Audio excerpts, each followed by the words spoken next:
अस्सलामु अलैकुम वरहमतुल्लाहि वबरकातुहू।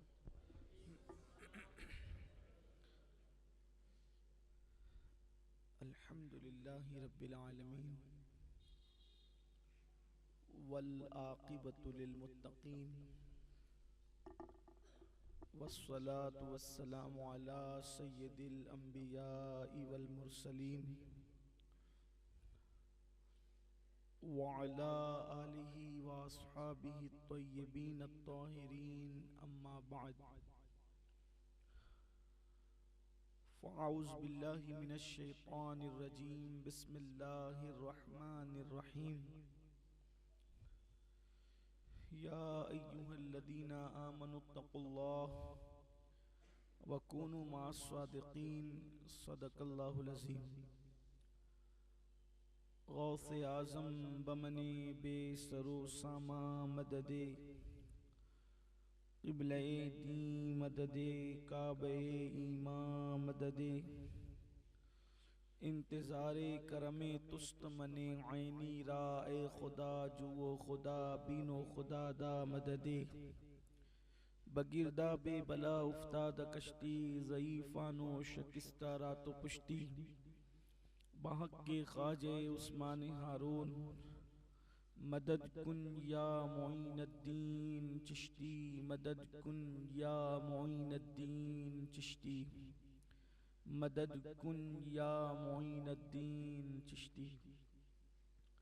अस्सलातु वस्सलामु अलैका या रसूल अल्लाह अस्सलातु वस्सलामु अलैका या नबी अल्लाह अस्सलातु वस्सलामु अलैका या हबीब अल्लाह व अला आलिका व अस्हाबिका या नूर अल्लाह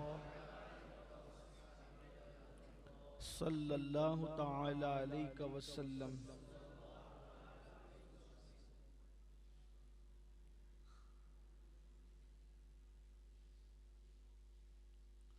फुसहा अरब के बड़े बड़े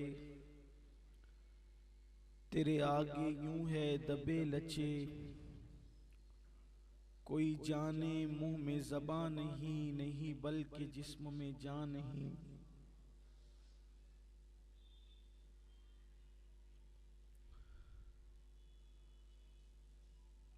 कंजुल अम्वाल शरीफ की वो तवील हदीस जिसका मफ़हूम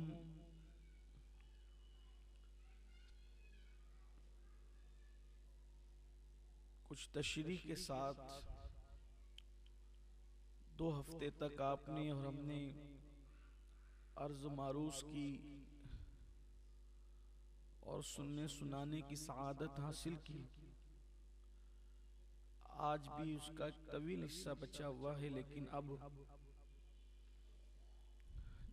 चूंकि एक नए उन्वान के साथ कुछ गुफ्तगू करनी है तो आज कोशिश की जाएगी कि अल्लाह वक्त में बरकत दे दे तो ये बात मुकम्मल हो जाए।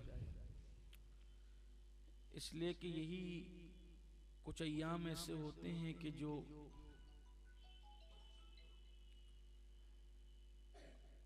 आरास से या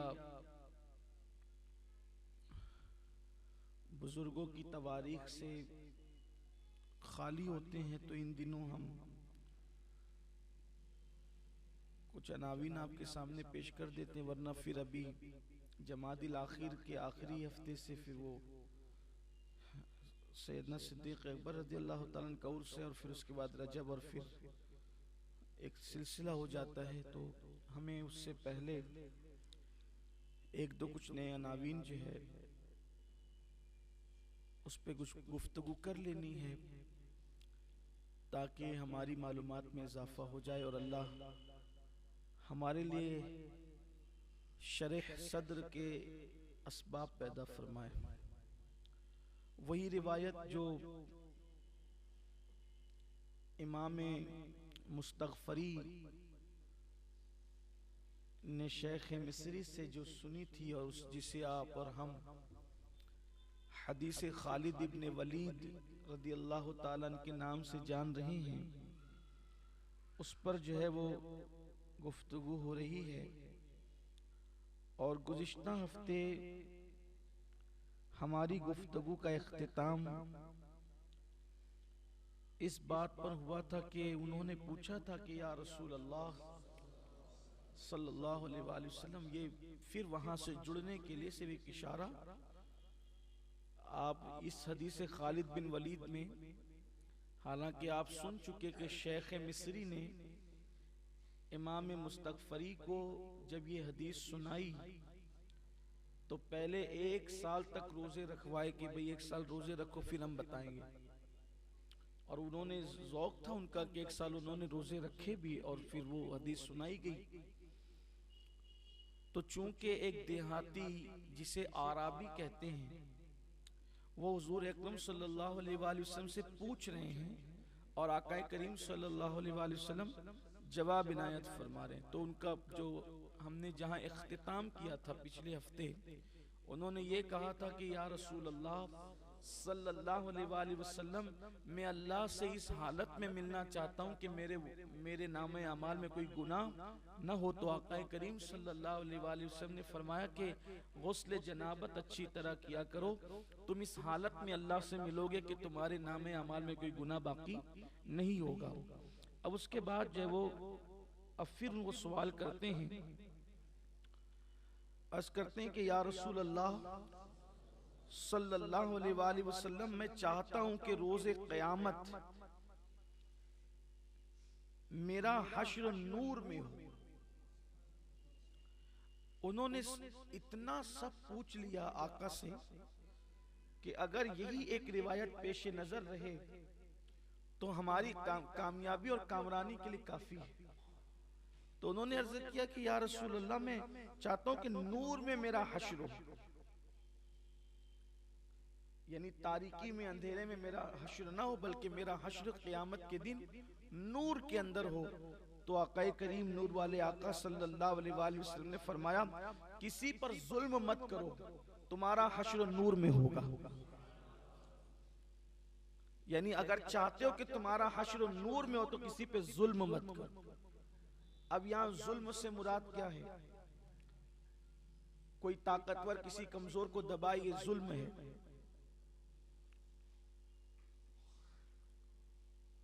कोई बड़ा किसी छोटा अगर किसी चीज का वो हकदार है उसको ना दे, उसका हक मार ले, तो ये जुल्म है। इसी तरह जो बंदा जिस इज्जत के लायक हो आप उसको वो इज्जत ना दे तो ये भी जुल्म। बल्कि जुल्म की तारीफ मुख्तसर में ये बयान कर दी गई कि किसी को उसके मनसब से हटाकर उसको उससे नीचे के दर्जे पे लाके रख देने का नाम जुल्म है। तब यहां एक और खास बात कि जब कोई किसी पे जुल्म करे तो उसका हश्र नूर में नहीं होगा। तो जो लोग खुद अपने आप पे जुल्म करे तो उनका हश्र नूर में कैसे हो सकता है? और अपने आप पे जुल्म क्या है?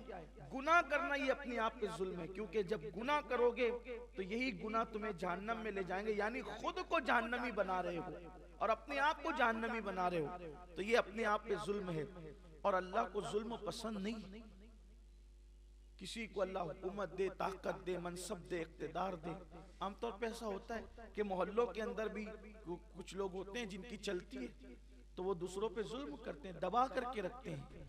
लेकिन जुल्म की रात बहुत तवील नहीं होती, एक न एक दिन जुल्म की रात खत्म हो करके रहती है और अदल का सवेरा तुलू होता है। और ये भी खास बात है कि जब कोई बंदा जुल्म करता है तो वो जुल्म तो कर लेता है ताकत के बल पे, लेकिन उसके दिल को सुकून नहीं होता। जालिम हमेशा बेचैन होता है, जालिम हमेशा बेकरार होता है। मिसाल के तौर पर आप देखें कि आजकल जुल्म तो कर रहे हैं लेकिन खुद चैन से नहीं, अलग अलग अंदाज से उनके चेहरे बताते हैं कि वो किस तरह मुजमहिल है, वो मुस्तरीब है, वो ये उनका जुल्म है।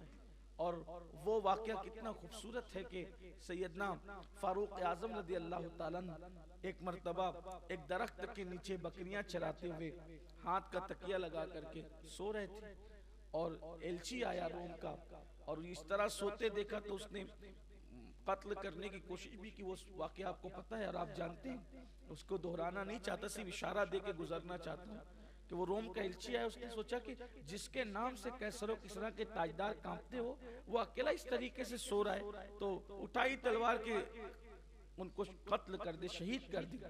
जैसी करवट बदली तो चेहरे की हैबत से तलवार गिर गई उसके हाथ से। आपने पूछा कौन हो, तो कहा कि मैं एलची हूं। बात हुई तो उसने पूछा कि हमारे ताजदार बड़ी सिक्योरिटी में भी चैन से सो नहीं पाते, वो बेचैन रहते हैं, आप अकेले इतने चैन से सो रहे हैं। जो आपका जवाब था वो बहुत तारीखी जवाब है। आपने फरमाया जो जुल्म नहीं करता उस पर जुल्म नहीं किया जाता। जो जुल्म नहीं करता उस पर जुल्म नहीं किया जाता। तो मेरे आका सल्लल्लाहु अलैहि वसल्लम ने फरमाया जुल्म मत करो, तुम्हारा हश्र नूर में होगा। इसी तरह औरतों पे भी जुल्म मत करो। तुम्हारे मातहत जो लोग नौकरी करते उन पे भी जुल्म मत करो, जुल्म मत करो, इसलिए कि अल्लाह को जुल्म पसंद नहीं है। और जब भी अल्लाह की मखलूक पे जुल्म होता है अल्लाह को अजियत पहुंचती है, और अल्लाह जालिम से बदला लेता है। हदीस से पाक में आया है कि अगर एक पहाड़ दूसरे पहाड़ पे भी जुल्म करे तो जुल्म करने वाला पहाड़ चंद दिनों के अंदर रेजा रेजा हो जाता है। फिर उन्होंने पूछा कि या रसूल अल्लाह सल्लल्लाहु अलैहि वसल्लम, मैं चाहता हूं कि अल्लाह ताला मुझ पर रहम करे, अल्लाह का रहम हो मुझ पर। तो सैयदुल फुसहा सल्लल्लाहु अलैहि वसल्लम ने उसका भी जवाब दिया। जब कहा कि अल्लाह मुझ पे रहम करे, मैं ये चाहता हूं, तो आका करीम सल्लल्लाहु अलैहि वसल्लम फरमाते हैं अपनी जान पर और मखलूक खुदा पर रहम करो, अल्लाह तुम पर रहम फरमाएगा। इससे पता चला कि अपनी जान पर भी रहम करो और अल्लाह की मखलूक पर भी रहम करो। यहां सिर्फ इंसान का जिक्र नहीं किया, बल्कि फरमाया अल्लाह की मखलूक, अपने आप पे भी रहम करो और अल्लाह की मखलूक पर भी रहम करो। अब अपने आप पर रहम क्या है कि तुम्हारे जिस्म का भी तुम पर हक है। जब नींद आए तो सो जाया करो, नींद आए तो मुशक्कत में मत पड़ो, जागते मत रहो, सो जाओ। हत्ता कि यहां तक फरमाया कि अगर नफिल नमाजें पढ़ रहे हो और नींद आ गई तो उस वक्त तो तुम्हारे लिए अफजल है कि अब तुम नफिल नमाज न पढ़ो, सो जाओ। फिर इसी तरीके से भूख लगे तो खाना खाओ। भूखे रहना इबादत है, लेकिन इतने भूखे मत रहो कि वो भूख तुम्हारे लिए नुकसानदेह साबित हो। रहम करो अपने आप पर। इसी तरह से बीमार पड़ो तो इलाज करो, अपनी बीमारी का इलाज कराओ। यानी ऐसे नहीं कि अल्लाह अच्छा कर देगा, बेशक अल्लाह अच्छा करेगा, लेकिन उसने इलाज भी पैदा किया, दवा भी पैदा की। बल्कि फुकाहा ने लिखा है कि कोई बंदा बीमार पड़ा और उसने इलाज नहीं कराया और मर गया तो वो गुनहगार हो सकता है।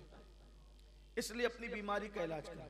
और एक बात ये भी कहूँ आपको, इस्लाम ये भी बताता है कि बीमारी का इलाज कराने के लिए हर किसी के पास मत जाओ। जो बीमारी के इलाज करने में माहिर होते हैं उनके पास जाओ, ताकि तुम्हें सही तौर पर तुम्हारा इलाज हो सके। आजकल लोग जो है वो बीमार पड़ते हैं तो वो अपनी मर्जी चलाते हैं, वो कुछ का कुछ करते हैं। और वो कुछ मुफ्त के जो जैसे होटल के जैसे मुफ्ती है वैसे होटल के हकीम भी है। जो होटल वाले मुफ्ती है ना कि वो आता जाता कुछ नहीं और होटल में बैठे बैठे फतवा देते हैं, तो ऐसे होटली हकीम भी है कि वो बैठे बैठे नुस्खे बताते हैं। अब आप मुझे बताएं कि लोगों की तबीयत जुदा जुदा है, तो एक ही नुस्खा किसी को फायदा पहुंचाता है और किसी को नुकसान पहुंचाता है, ये खास ख्याल रखना। इसीलिए हर काम हर बंदे को करने का हुक्म नहीं दिया गया।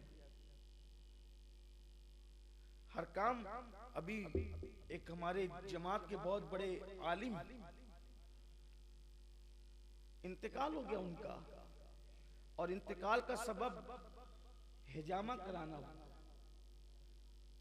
वो कहीं गए, मानने वालों ने कहा कि हिजामा करा ले, हिजामा सुन्नत है, और हिजामा कराने के लिए उस हजाम के पास लेके गए। अब यही कहूंगा उसको, और क्या। हालांकि हजाम भी तो अच्छा हिजामा करता है, वो खुदा जाने क्या था, वो करना नहीं जानता था, बस वो यूट्यूब पर देख करके उसने करना शुरू किया, और किया तो इतना ज्यादा कमर का, यानी ऐसे मकाम से वो खून निकाल लिया कि फिर वो जगह पे कैंसर हो गया, और वही सबब बना उनकी मौत का। हिजामा करने वालों को पता होता है खून कहां से निकालना चाहिए और कितना निकालना चाहिए, बल्कि हिजामा की तारीखें भी मुकर्रर है सुन्नत में। वो जब जी में आ रहे तब करा रहे हैं, और जिस तरह आ रहे तब करा रहे हैं, तो कभी ये नुकसानदेह साबित हो सकता है।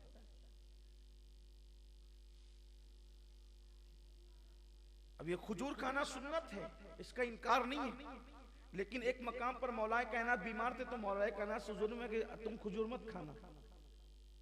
तो कुछ चीजें ऐसी होती है कि किसी मर्ज के अंदर कोई वो फायदेमंद होती है, किसी मर्ज में नुकसानदेह होती है। तो इसलिए जिन जो माहिर तबीब है उनके पास इलाज कराओ, अपने आप पे रहम करो, और अल्लाह की मखलूक पर भी रहम करो। बल्कि फरमाया कि जमीन वालों पर तुम रहम करो, आसमानों का खालिक तुम पर रहम करे, अपने अंदर रहे। और जो रहमतुल्लिल आलमीन से जुड़ जाए उसकी सबसे बड़ी पहचान यह है कि वो रहम दिल हो जाता है। ये जो लोग जबान से शोले उगलते हैं ना, उनके दिलों में रहम नहीं होता, वो उन पे भी फिर रहम नहीं किया जाएगा। मेरे आका अलैहिस्सलाम फरमाते हैं तुम रहम करोगे तो तुम पे रहम किया जाएगा, और जो रहम नहीं करता उस पे रहम नहीं किया जाता। आका करीम सल्लल्लाहु अलैहि वसल्लम ने अपने शहजादों को, हसनैन करीमैन को चूमा, तो एक शख्स फरमाते हुजूर मेरे तो बहुत बच्चे, मैं तो कभी नहीं चूमता। तो आका करीम सल्लल्लाहु अलैहि वसल्लम ने फरमाया जो रहम नहीं करता उस पर रहम नहीं किया जाता। कुत्तों पर भी रहम करो, चूंटियों पर भी रहम करो, रहम की बहुत बरकत है, और रहम दिल बनो। बल्कि मेरे आका सल्लल्लाहु अलैहि वसल्लम का यह भी फरमान है कि जिसको नरम दिली मिल जाए उसको अल्लाह की रहमत से बहुत बड़ा हिस्सा नसीब हो गया। आजकल कुछ लोग सोचते हैं ना कि मेरा रोब होना चाहिए। रोब तल्ख गुफ्तगू से नहीं होता, रोब बेरहमी से नहीं होता। मोहब्बतों की जंजीर जिस कदर इंसान को मुअद्दब करती है, उतनी कोई जंजीर इंसान को मुअद्दब नहीं करती। यही वजह है कि सैकड़ों साल के बिगड़ी हुई इंसानियत को मेरे आका रहमतुल्लिल आलमीन ने, जो वो डंडे से नहीं, जंजीर से नहीं, जेलों से नहीं, बल्कि मुस्तफा जान रहमत ने रहमतों से संवारा है, और बता दिया कि जो काम डंडे नहीं कर सकते हैं वो काम रहमतें करती है, मोहब्बतें करती है। रहम करो। क्या अंदाज था रहम करने वालों का।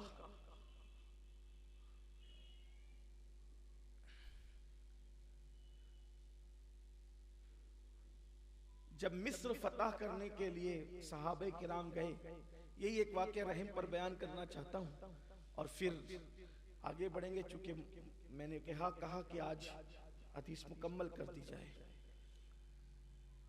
मिस्र फतह करने के लिए बहुत तवज्जो से सुनना, और अल्लाह करे कि अल्लाह में अमल की तौफीक। सिर्फ दिल बहलाने के लिए मत सुनना, अमल की खातिर। और फिर देखना जब दिल में रहम करोगे, अल्लाह की मखलूक पर रहम करोगे, अल्लाह की तरफ से फिर इनामात की बारिश कैसे होती है।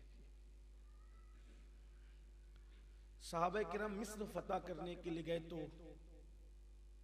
उनके जो कायद थे और सिपा सालार थे वो जनाबे अम्र इब्न आस रज़ी अल्लाह ताला थे। बड़े अजीम और जलीलुल क़द्र सहाबा में से, और अल्लाह ताला ने बड़ी ज़हानत दी थी। हुजूर के सियासतदान सहाबा में सरे फेरिस्त इनका नाम आता है, अम्र इब्न आस। ये मिस्र के गवर्नर रहे, फारूक आजम के दौर में मिस्र के गवर्नर रहे। बहुत अल्लाह ने दानिशमंदी, होशियारी और चालाकी दी थी। तो जब मिस्र फतह करने के लिए गए तो वहां जंग के लिए खैमे लगाए गए, क्योंकि सिपा तो दिन में मैदान में जंग करेगी, रात के वक्त तो सिपाहियों को अपने खैमों में आराम करना आकर। तो सिपा सालार आजम का भी खैमा लगा था हजरत अम्र इब्न आस का। चूंकि वो जंग इतनी तवील हुई और इतने दिनों तक चली कि एक कबूतरी ने उस खैमे के अंदर अपना घोंसला बना दिया। अब घोंसला बना दिया तो उसने अंडे भी दे दिए उसमें। तो जब वो जंग खत्म हो गई और जंग जीत गए सहाबा, तो हुक्म हुआ कि वो अपने अपने खैमे उखाड़ लो और चलो। तो अम्र इब्न आस ने फरमाया कि सबके खैमे उखाड़ दिए जाएं, मेरा खैमा नहीं उखड़ेगा, इसलिए कि जितनी रकम इस खैमे पर मुसलमानों के माल की, बैतुल माल की लगी है, वो रकम मैं अदा कर देता हूँ, लेकिन ये खैमा यहीं रहने दो। लोगों ने पूछा क्यों? तो कहा कबूतरी ने अपना घोंसला बनाया है और अंडे दे दिए हैं, अब अगर खैमा उखाड़ोगे तो उसका घोंसला भी टूट जाएगा, इसलिए ये खैमा यहीं रहने जाए ताकि उसका घोंसला ना टूटे। जरा तवज्जो करें, हम नबी या रहमत के गुलामों को तवज्जो करना चाहिए। एक कबूतरी के घोंसले के लिए आपने जो है, एक कबूतरी के घोंसले के लिए आपने पूरा खैमा, उसकी रकम अदा की और उसको रहने दिया, और फिर वो छोड़ के चले गए। खुदा का करना ये अदा उनकी अल्लाह को इतनी पसंद आई कि जहां वो खैमा कबूतरी के लिए छोड़ा था, घोंसले के लिए, वहीं पर शहर बसा और उस शहर का नाम शहर खैमा रखा गया, खैमे के नाम पे रखा गया। आज भी वो शहर जो है वो आबाद है। ये रहम था कबूतरी। जब कबूतरी पर रहम का ये आलम है तो इंसानों पर रहम का आलम क्या? आजकल तो एक इंसान दूसरे इंसान को गुलाम बनाने की कोशिश करता है।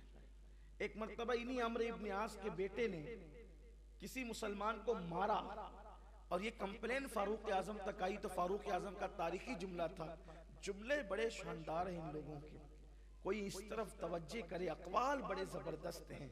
ऐसा लगता है कि जैसे कूजे में समुंदर नहीं है, कूजे में, बल्कि कूजे के अंदर कई समुंदर जमा कर, समुंदरों को कूजे में जमा, समुंदर नहीं, समुंदरों को कूजे में जमा किया। जिस वक्त हज़रत अम्र इब्न आस के बेटे ने किसी को मारा तो उस वक्त फारूक आजम ने कहा था, माओ ने अपने बच्चों को आजाद पैदा किया है, तुमने कब से गुलाम बना लिया? कोई मुसलमान किसी का गुलाम नहीं है, मुसलमान सब आपस में भाई भाई, इन्नमल मुमिनून इख्वा। तो रहम करो अल्लाह की मखलूक पर, और जो अल्लाह की मखलूक पर रहम करे फिर उन बंदों की शान, इसलिए कि कभी कभी हजारों साल की नफिल इबादतें उस मकाम पर नहीं पहुंचाती जहां पर अल्लाह की मखलूक पर रहम करना पहुंचा देता है। जैसा कि वो मशहूर वाकया, वो नचनिया और रक्कासा जिसने कुत्ते को पानी पिलाया, रहम किया, अल्लाह की मखलूक पे बख्शी गई। और एक नेक औरत बिल्ली को बांध कर रखा, बिल्ली पे जुल्म किया तो वो जहन्नम में। इसलिए अल्लाह की मखलूक पे रहम करो। तो मेरे आका सल्लल्लाहु अलैहि वसल्लम ने फरमाया कि अगर तुम चाहते हो कि अल्लाह तुम पे रहम करे तो अल्लाह की मखलूक पे रहम करो। फिर उन्होंने पूछा, या रसूल अल्लाह, मैं गुनाहों में कमी चाहता हूं। वो अरबी पूछते हैं, मैं गुनाहों में कमी चाहता हूं कि मेरे गुनाह कम हो, मेरे गुनाह घटे, मेरे गुनाहों का खात्मा हो। तो आका करीम सल्लल्लाहु अलैहि वसल्लम ने फरमाया, इस्तिगफार की कसरत करो, तुम्हारे गुनाह खत्म हो जाएंगे। इस्तिगफार पढ़ते रहो, अल्लाह की बात, अस्तगफिरुल्लाह अस्तगफिरुल्लाह अस्तगफिरुल्लाह। इस्तिगफार की बात याद आई है तो मुझे एक बहुत जबरदस्त इस्तिगफार याद आया। काम है 2 मिनट का, लेकिन फायदा है लाखों साल से ज्यादा का। एक इस्तिगफार ऐसा है कि हुजूर अलैहिस्सलाम ने फरमाया कि अगर ये इस्तिगफार एक दिन में कोई सिर्फ 25 मरतबा पढ़े कितनी मरतबा? सिर्फ 25 मरतबा। अल्लाह दुनिया ही में जीते जी उसका शुमार अब्दालों में फरमाएगा और कयामत के दिन उसको अब्दाल की हैसियत से उठाएगा। ये अब्दाल समझे ना आप कौन है? अब्दाल वो लोग हैं अल्लाह जिनकी बरकत से बारिश नाजिल करता है। अब्दाल वो लोग हैं जिनकी वजह से, जिनकी बरकत से जमीन से सब्जा उगता है। अब्दाल वो लोग हैं जिनकी बरकत से मुसीबतें दूर होती है और अब्दाल की दुआ कभी रद्द नहीं होती। तो हुजूर अकरम सल्लल्लाहु अलैहि वसल्लम फरमाते हैं जो मोमिनों के लिए 25 मरतबा ये इस्तिगफार करे वो अब्दाल में शुमार होगा। अब्दाल विलायत की बड़ी किस्म अब्दाल, हालांकि आसान बहुत सस्ता सौदा है। और मेरे आका फरमाते हैं ये इस्तिगफार दिन में 25 मरतबा पढ़ने वाला अगर पहाड़ को अपनी जगह से हटने की दुआ करे तो अल्लाह पहाड़ को भी उसकी जगह से हटा देगा, उसकी दुआ कभी रद्द नहीं होगी। आसान इस्तिगफार भी और पढ़ना 25 मरतबा 2 मिनट का काम। वो इस्तिगफार ये है, असल में तमाम मोमिनीन के लिए इस्तिगफार करने का हुक्म दिया गया। आका अलैहिस्सलाम ने ये तालीम फरमाई सहाबा को, अस्तगफिरुल्लाह ली वली वालिदैया वली जमील मुस्लिमीन वल मुस्लिमात वल मुमिनीन वल मुमिनात अल अहयाई मिनहुम वल अमवात। जो इस इस्तिगफार को 25 मरतबा पढ़े रोजाना, यानी तमाम मोमिनीन के लिए जो इस्तिगफार करे वो मुस्तजाबुद दावात होगा, उसकी दुआ कभी रद्द नहीं होगी और उसका शुमार अब्दालों में होगा। इसलिए इसको याद करने आसान है। अस्तगफिरुल्लाह ली वली वालिदैया वली जमील मुस्लिमीन वल मुस्लिमात वल मुमिनीन वल मुमिनात अल अहयाई मिनहुम वल अमवात। ये वल मुस्लिमीन वल मुस्लिमात वल मुमिनीन वल मुमिनात अल अहयाई मिनहुम वल अमवात तो हमें याद ही है, पढ़ते तो है ना हम लोग उसको, अत्तहियात शरीफ में पढ़ते ही, तो ये तो याद है सबको। बस इतना पढ़ना है, अस्तगफिरुल्लाह ली वली वालिदैया वली जमील मुस्लिमीन, ये इतना इसमें ऐड कर देना है। इसका मतलब ये हुआ अस्तगफिरुल्लाह ली, अल्लाह मुझे बख्श दे, मेरी मगफिरत फरमा दे, वली वालिदैया और मेरे माँ बाप को बख्श दे, वली जमील मुस्लिमीन वल मुस्लिमात और जितने मुसलमान मर्द औरतें सबको बख्श दे, और जितने मोमिनीन मोमिनात है सबको बख्श दे, और जिंदों को भी बख्श दे और मुर्दों को भी बख्श दे। ये उसका मफहूम। 25 बार पढ़े, इस्तिगफार की कसरत करो। और इस्तिगफार की कसरत सिर्फ गुनाहों को मिटाती नहीं है, इस्तिगफार की कसरत दर्जों में इजाफा भी करती है। इस्तिगफार की कसरत रिस्क में बरकत भी अता करती है। इस्तिगफार की कसरत बे औलादों को औलाद का सबब बन जाती है। इस्तिगफार की कसरत बारान रहमत के नुज़ूल का सबब बन जाती है। बल्कि अल्लाह ने वादा किया कि महबूब जब तक तुम इनके दरमियान हो उन पे अजाब नहीं आएगा, और फरमाया जब तक ये इस्तिगफार करते रहेंगे तब तक इन पर अजाब नहीं आएगा। जब तक बंदा तौबा करता रहे, इस्तिगफार करता रहे, वो अजाब का शिकार नहीं होगा। इसलिए हमेशा अल्लाह की बारगाह में अस्तगफिरुल्लाह अस्तगफिरुल्लाह पढ़ते हो। आका करीम सल्लल्लाहु अलैहि वसल्लम का फरमान है कि मैं खुद एक दिन में 70 मरतबा इस्तिगफार करता हूँ और बहुत बेशुमार बरकतें इसकी है। तो फरमाया कि अगर गुनाहों में कमी चाहते हो तो इस्तिगफार करो। अब फिर बात आई, मैं बहुत ज्यादा इज्जत वाला बनना चाहता हूँ। अराबी ने पूछा, बहुत ज्यादा इज्जत वाला बनना चाहता हूँ। तो आका करीम सल्लल्लाहु अलैहि वसल्लम ने फरमाया लोगों के सामने अल्लाह ताला के बारे में शिकवा शिकायत मत किया करो, तुम सबसे ज्यादा इज्जतदार बन जाओगे। अल्लाह की शिकायत नहीं करना किसी से। अब यहां थोड़ा सा मैं इस पर गुफ्तगू करूंगा। अल्लाह की शिकायत का मतलब क्या चल रहा है? अरे मौलाना बहुत मंदी है, बहुत परेशान है, बहुत बीमार है। चल लोग तो ये बहुत पता नहीं कितना याद कर लिया है कि बहुत बीमार है।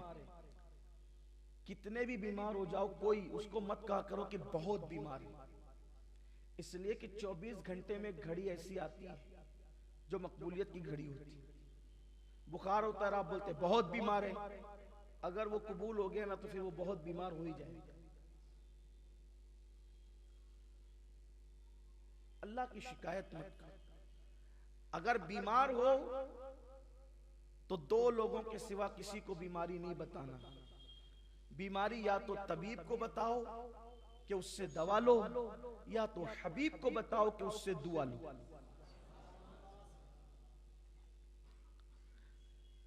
लेकिन लोग इसका ख्याल नहीं करते। और ये भी है भाई, आप ड्यूटी पे क्यों नहीं आए? तो बोले बीमार हो गया। आप फला जगह क्यों नहीं आए? तो बोले बीमार हो गया।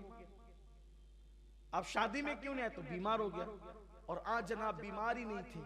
तो जो बीमार ना हो और वो कहे मैं बीमार हूं, तो गोया उसने अल्लाह पर बोहतान बांधा, क्योंकि बीमारी तो अल्लाह देता है। तो अल्लाह ने बीमार नहीं किया, फिर भी वो कहता है कि मैं बीमार हूं।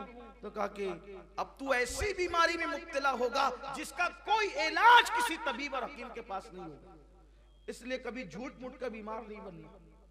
अगर औरतों तक भी बात पहुंची तो उनसे भी कहता हूं कि झूठ मूठ के बीमार नहीं बनना। ठीक है, नहीं आए नहीं आए। मखलूक को राजी करने के लिए खालिक को नाराज लोग क्यों करते हैं? कभी नहीं कहना कि बहुत बीमार, अब बीमार थे चले ठीक है। बल्कि हमारे बुजुर्गों ने तो क्या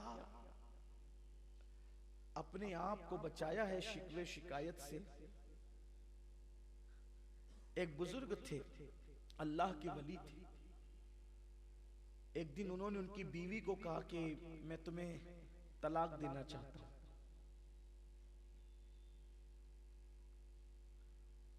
उनकी बीवी ने पूछा कि क्यों आप तलाक देना चाहते हैं मुझे, क्या मुझसे ऐसी गलती हो गई? तो उस बुजुर्ग ने, अल्लाह के वली ने फरमाया कि जब से तुम्हारा निकाह मेरे साथ हुआ और मेरा निकाह तुम्हारे साथ हुआ, हमारी एक दूसरे के साथ शादी हुई है, उस दिन से लेके आज तक तुम कभी बीमार नहीं पड़ी हो, इसलिए मैं तुम्हें तलाक देना चाहता हूं। क्योंकि अल्लाह बीमारी तो उसी को देता है ना जिसको वो महबूब रखता है। इसका मतलब अल्लाह तुमसे नाराज है, और जिससे अल्लाह नाराज हो मैं उसको अपने घर में नहीं रख सकता। ये सोचती, हालांकि आज सोच बदल गई। जो बीवी ज्यादा बीमार पड़ती है उससे लोग चाहते हैं कि जान छूटे। बल्कि कुछ ऐसे भी बदबख्त हैं कि जब तक बीवी अच्छी होगी उससे काम कराते रहेंगे, बीमार पड़ जाएंगे, तेरे मैके चले जा, जरा वहां से इलाज करा के। कुछ लोग आकर मुझसे भी मशवरा लेते हैं कि शादी थी तो अच्छी थी, अब वो शादी के बाद उसको सफेद दाग हो गया, तो मैं क्या करूं? मैं कहता हूं कि अगर तुझे होता तो तू क्या करता? बीमारी किसी को भी हो सकती, तुझे होता तो क्या करता? उसकी किडनी फेल हो गई, अभी तो 6 महीने भी नहीं हुए शादी को। उन्होंने हमसे छुपाया था, ठीक है छुपाया था, उन्होंने कसूर किया, तब शादी के बंधन में बंध गए। अगर तुम्हें यह मर्ज होता तो तुम क्या कर लेते? और देखने में आ रहा है, अगर मर्द को बीमारी हो औरत मुकम्मल वफा करती है, लेकिन अगर बीवी को बीमारी हो जाए तो फिर मुझे मर्द वफा करते नजर नहीं आते। फिर खैरियत भी नहीं पूछती, खर्चा भी देते तो मुंह फेर के फेंक करके देते। याद रखना, अल्लाह के यहां देर है, अंधेर नहीं है। अगर तुमने किसी की बीमारी की वजह से उसका इस्तेहसाल किया, उससे नफरत की, उसको ताने दिए, उसकी बीमारी का मजाक उड़ाया, तो जब तक के उससे बदतरीन हालात से कुदरत तुम्हें नहीं गुजारेगी, उस वक्त तक मौत नहीं आएगी।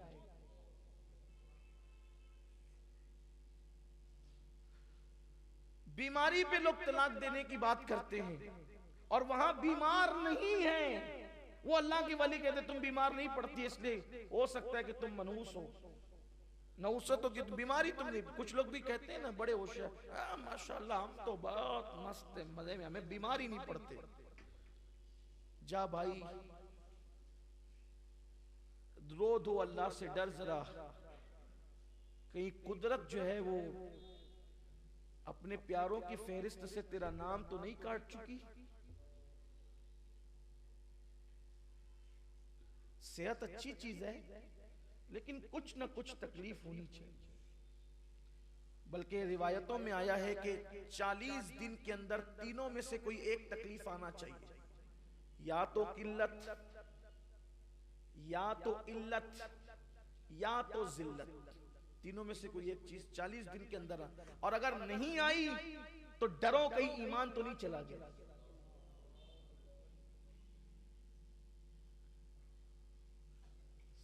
सर दर्द हो, बुखार आ जाए, बुखार तो बड़े मजे की चीज है, और सर दर्द भी। जब बुखार आता है तो एक एक बाल का गुना लेकर के साथ जाता है, इसलिए हुजूर ने फरमाया बुखार को बुरा मत करो। बड़ी बीमारी अल्लाह ना दे, बल्कि ये दुआ करो कि अल्लाह जो बीमारी तूने अपने महबूब को दी थी उसके सिवा सबसे बचा ले, ताकि बीमार भी रहे और बलाओं से भी महफूज रहे। बुखार हुजूर को आया है, सर दर्द हुजूर को आया है, यही दो चीजों का तस्करा मेरी अपनी नाकिस मालूमात में है। और कभी किसी मौके पर कमर दर्द की तकलीफ भी मिलती है, लेकिन ये दो चीजें बड़ी मोतबर है। बल्कि एक बुजुर्ग के सर में दर्द हुआ तो उन्होंने शुक्राने में रात भर नफिल अदा की, मौला जो बीमारी तूने महबूब को दी थी वो मुझे अता फरमा। तो 40 दिन में तीनों में से कोई एक चीज आए, क्या? किल्लत, यानी कुछ पैसों की कमी महसूस हो, कुछ तंगदस्ती महसूस हो, चीजों की कमी महसूस हो, यार ये होता तो थोड़ा सा अच्छा होता, इसको कहते हैं किल्लत। कुछ चीज कलील पड़ जाए, किल्लत। इल्लत यानी बीमारी हो, अलील हो 40 दिन के अंदर। या फिर जिल्लत, कोई दुश्मन आपको जलील करे, आपके खिलाफ बकवास करे, बातें करे और आपकी इज्जत पर हमला करे, तो उससे भी जो दिल पे चोट लगती है ना, वो अल्लाह के करीब करता है।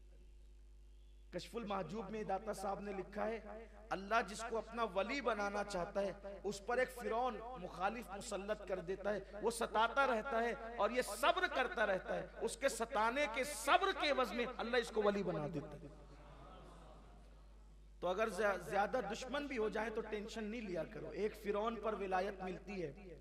अगर 25-50 फिरौन मुसल्लत हो जाएं और फिर वो फेसबुक की आप आए, अगर आप पर मुसल्लत हो जाए, अगर यूट्यूब पर, और फिर लोग आपके खिलाफ बोले तो आपको यार की मर्जी है, फिर यार की मर्जी है। हाँ, अपनी क्या औकात है। तो अगर आपके खिलाफ कोई ऐसा हो तो आप कभी परेशान नहीं होना, बल्कि बुजुर्गान दीन तो हंसते थे। एक जगह ऐसे ही हुआ ना कि एक दीवाना जा रहा था, किसी ने दूध गरम गरम, बारिश हुई थी। जब बारिश हो जाए ना तो दो चीजें बड़ी अच्छी लगती है, या तो गरम दूध या तो गरम चाय। बारिश जब हो जाए फिर मजे आते हैं उसमें, या फिर जो भी गरम चीज मिलती है वो अच्छी लगती है। गरम गरम दूध पिलाया, मजे से दूध पिया और दीवानगी के साथ आगे बढ़े तो गड्ढा था, दो यार बैठे हुए थे, अपनी धुन में जा रहे थे, अपनी मस्ती में। तो कीचड़ में पैर पड़ा तो चपाक की आवाज आई और कीचड़ उड़ा।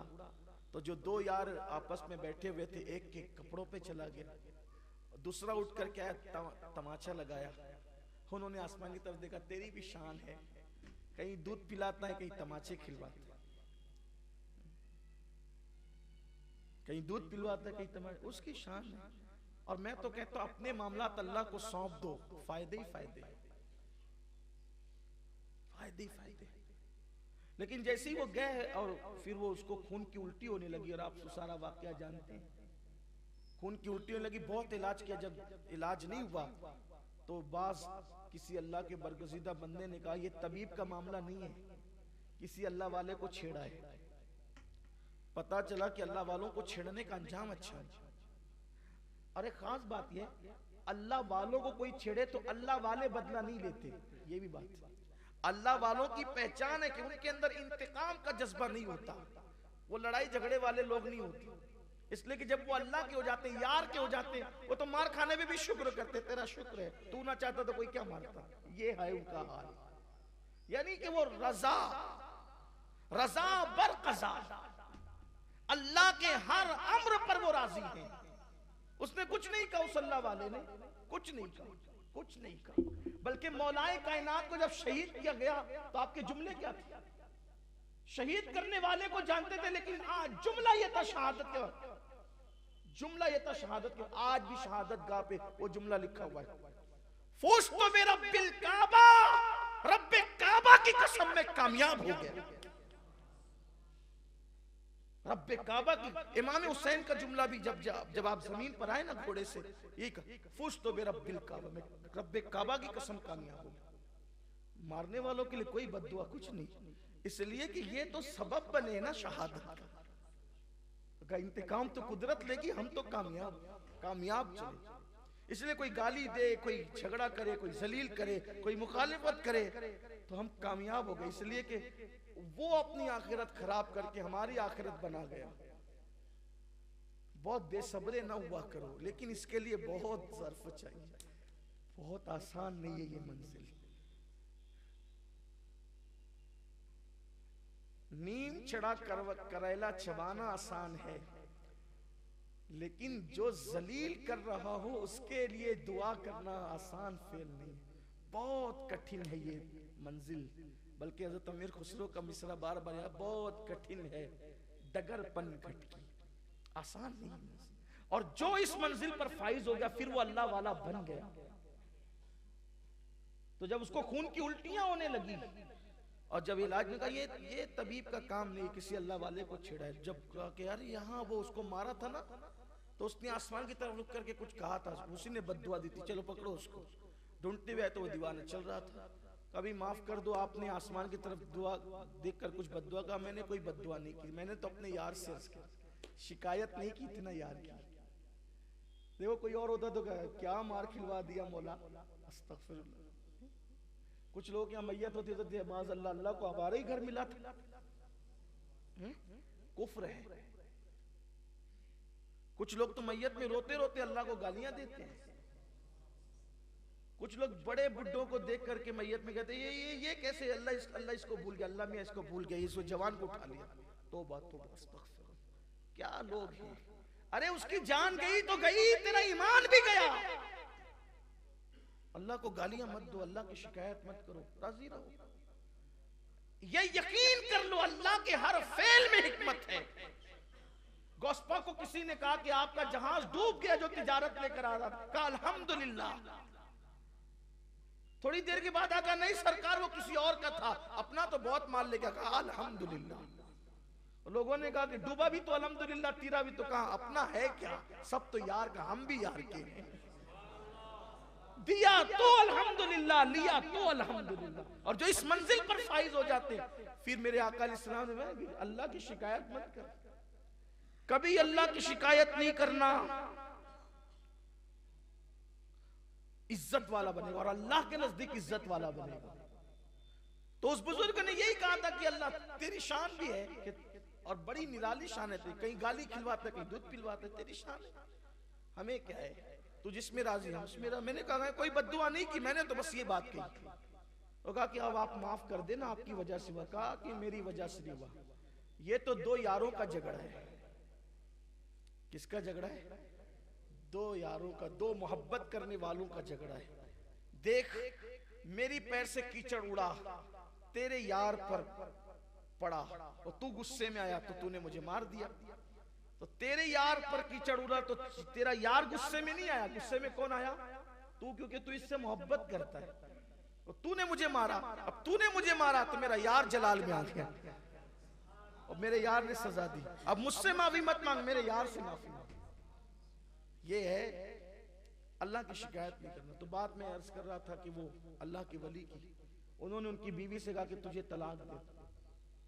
कोई औरत बीमार पड़े, बहुत ये पंचायतों में ये मसला बहुत है, हालांकि मैं पंचायत में जाता वाता नहीं, लेकिन सारे पंचायती लोग चूंकि आते हैं मुझसे मिलने के लिए तो मुझे पता है, वो मशवरा भी करते हैं, जो मैं मशवरा भी देता हूँ। सास कहती कि ये जब से ये बीमारी रहती है तुझे। अरे अच्छा है, अल्लाह की बंदी, वो अल्लाह के नजदीक मकबूल है वो जो बीमार रहती है। यहां तू जो खर्च कर रहे हो तो इसके जरिए से तुम्हें कहीं और मिल जाएगा। ऐसा ना क्या करो। तो उस वली ने कहा कि तलाक दे देंगे क्योंकि तुम बीमार नहीं पड़ती। उसने कहा अच्छा ठीक। उस औरत ने कहा वली की औरत भी बड़ी अजीम थी ना, अच्छों को अच्छे ही मिलते हैं, अच्छों को अच्छे ही मिलते हैं। अच्छा बीमार नहीं पड़ती इसलिए तलाक दे रहा हूं क्योंकि मैं मनहूस हूं। बात तो आपकी सही है कि जिसको बीमारी ना हो, जिसको बीमारी ना हो तो फिर उसको अपना एहतिसाब करना चाहिए। लेकिन जरा आए अपने मखसूस कमरे में ले गई और अपना कपड़ा हटाया अपनी पीठ पर से, तो वहां नासूर था और उसमें कीड़े चल रहे थे।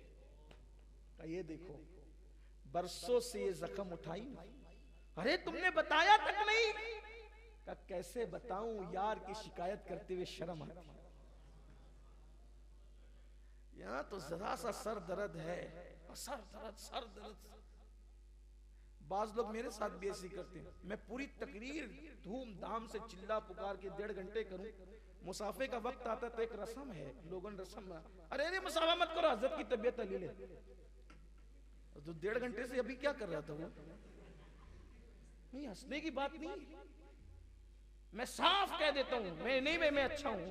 अभी दो दिन पहले की बात, कर्नाटक आंध्र प्रदेश के एक शहर में था, अधूनी के अंदर 1.5 से पौने 2 घंटा मैंने तकरीर किया। और जैसे मेरी आदत है बोलने की, टूटा फूटा जो लहजा मेरे मुर्शिद को अस्पाक का अता किया, मैंने उसमें गुफ्तगू की।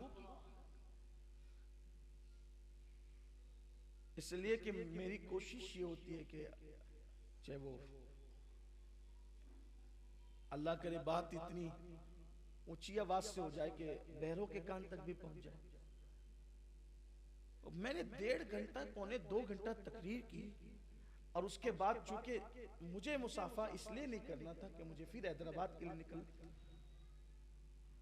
और आस्थाने पे हाजिरी भी देना था, खाना खाना था, मीटिंग, सारे काम थे। तो एक साहब ने उठा के कहा हजरत की तबीयत, जैसी का तबीयत, मैंने कहा मैं अच्छा हूँ, अल्लाह के बंदे मुझे बीमार ना कर। कोई बात नहीं, मैं बीमार नहीं हूँ। और ये बात याद, आप बीमार नहीं तो आप टोक दे बीमार नहीं है, परवाह नहीं करा करें किसी की। इसलिए कि मखलूक की खुशी के लिए कभी खालिक को नाराज नहीं कर। इसी तरीके से अगर कभी तकरीर का मामला भी हुआ तो नहीं जाना है तो नहीं जाना है, ठीक है, जो जिसे जो बन पड़ेगा कर लेगा, लेकिन झूठ मूठ के बीमार नहीं बने। एक साहब मुझे मिले कलकत्ता में, उन्होंने कहा अगर तकरीर के लिए न जाना पड़े ना तो दोनों बगल के अंदर प्याज रख लिया करें, जिस्म गर्म हो जाएगा। मैंने कहा वाह अल्लाह के, ये मैं अल्लाह के घर में कह रहा हूँ, लोग क्या करते हैं? खौफे खुदा कहाँ, अल्लाह की खशियत कहाँ है? अल्लाह की खशियत कर, वो बीमार ना करे मैं बीमार पड़ूं, वल्लाह ऐसा नहीं हो सकता। मैंने कहा ये धंधे मुझे नहीं आते, हमें नहीं आती। मैं ये इसलिए बता रहा हूँ कि ये तजुर्बे की बात है। लोग ऐसा करते हैं, लोग ऐसा करते हैं। अल्लाह रहम करम फरमाए। अल्लाह की शिकायत कभी नहीं कर, कभी नहीं कर, हर हाल में उसका शुक्र है, हर हाल में उसका शुक्र, और शुक्र करते रहो, शुक्र की बड़ी बरकत, कभी शिकवा नहीं करना। बल्कि एक शख्स राबिया बसरी के पास आया तो सर पे पट्टी बांध करके आया, तो सर पे पट्टी बांध करके आया तो सरकार राबिया ने पूछा क्या हुआ बेटा? का माई दर्द है। का नादान इतने दिन से तंदुरुस्ती दी थी तो उसकी तशहीर नहीं की, और कहाँ जब दर्द दे दिया तो तशहीर करते फिर रहा है। ऐसा नहीं होना चाहिए। हाँ, इस नियत से कि कोई आपके लिए शिफा की दुआ कर दे तो आप इस नियत से किसी को अपनी बीमारी बता सकते, इलाज कर दे बता सकते, लेकिन ये कि मैं बीमार हूं, मैं बीमार हूं, मैं बीमार हूं, ये तशहीर नहीं चाहिए, इससे अल्लाह की शिकायत होती। तो फरमाया कि अगर इज्जतदार बनना चाहता है और बहुत इज्जतदार बनना चाहता है, अल्लाह की शिकायत छोड़। फिर उन्होंने पूछा रिस्क में कुशादगी चाहता हूं। साफ पूछ लिया पूछने वाले ने, रिस्क में कुशादगी चाहता हूं। कुर्बान, मेरे आका ने क्या तरीका बताया है। रिस्क में कुशादगी चाहता हूं, फरमाया हमेशा बावुजू रहो, अल्लाह तुम्हारे रिस्क में बरकत अता, कुशादगी अता करे। आदत बनाओ अपनी बावुजू रहने की, इसलिए कि जो बावुजू रहता है फरिश्तों को उसका दोस्त बना दिया जाता है। जो बावुजू रहता है जब वो मरेगा तो शोहदा की फेरिस्त में उसका नाम लिख दिया जाए, बावुजू रहने के आदमी। बावुजू रहो, और बावुजू रहने की बहुत बरकत है। जो बावुजू रहता है उसके दिल में गुनाह की नफरत पैदा होती है और नेकियों की मोहब्बत पैदा होती है। और एक सबसे बड़ी बात, ये तो हुजूर, ये तो उन्वान के तहत है कि जो बावुजू रहे रिस्क में बरकत होगी, बहुत फजीलत है। एक फजीलत ये भी है, जो बावुजू रहता है वो अल्लाह के किले में महफूज रहता है। अब बताएं, जो अल्लाह के किले में महफूज हो, जो अल्लाह के किले में महफूज हो, उसका कौन क्या बिगाड़ सकता है? इसलिए बावुजू रहने की आदत बने। कुछ लोगों की आदत ये होती है कि अगर इस्तिंजा वगैरह कर लिया, अगर कोई देख रहा है तो वुजू कर लेंगे, और अकेले होंगे तो फिर वो हो जाएगा। हालांकि कोई फर्ज वाजिब नहीं हमेशा बावुजू रहना, ये तकवे की बात है, कामयाबी की बात है, इसकी बरकतें नसीब। हमेशा बावुजू रहो, बहुत बरकतें हैं, लेकिन अब उसकी तरफ मैं नहीं जाता। फिर अर्ज किया, बड़ा जबरदस्त सवाल है, सवाल तो सभी थे जबरदस्त, लेकिन ये बड़ा खास है। कहते हैं कि या रसूल अल्लाह, मैं अल्लाह और उसके रसूल का महबूब बनना चाहता हूँ, मकाम महबूबियत चाहता हूँ मैं कि अल्लाह उसके रसूल का महबूब बन जाऊं। तो मेरे आका ने फरमाया, अगर अल्लाह रसूल का महबूब बनना चाहता है तो जो चीजें अल्लाह और उसके रसूल को महबूब है, तू भी उससे मोहब्बत कर, और जिस चीज को अल्लाह उसके रसूल ने नापसंद किया, तू उन चीजों को नापसंद कर। अल्लाह का भी महबूब बनेगा, रसूलुल्लाह का भी महबूब बनेगा। जिस चीज से हुजूर ने प्यार कर लिया, तुम भी प्यार कर। अब यहां बहुत खास बात करने चला हूं, अगर दिलो दिमाग हाजिर है, तीन गुफ्तगू तकरीरें हो गई इसी हदीस पर, लेकिन कुछ याद रहे या ना रहे, ये मेरी बात याद रख लेना और गांठ बांध लेना जिंदगी भर। आका ने क्या फरमाया, अल्लाह रसूल का महबूब है, अगर अल्लाह रसूल का महबूब बनना है तो क्या करना पड़ेगा? जिससे अल्लाह उसके रसूल मोहब्बत करते हैं, तू भी मोहब्बत कर।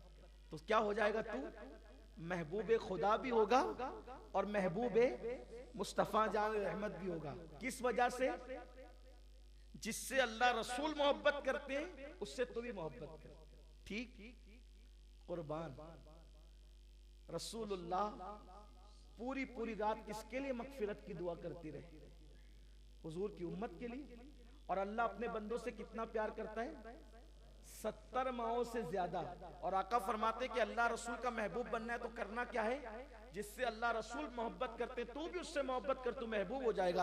अब पता चला, हुजूर की उम्मत से मोहब्बत करो, अल्लाह के बंदों से मोहब्बत करो, अल्लाह रसूल तुम्हें अपना महबूब बना ले। लेकिन यहां तो है ही नहीं, जबान कुछ दिल कुछ, सीने मिलते हैं, हाथ मिलते हैं, लेकिन दिल नहीं मिलते।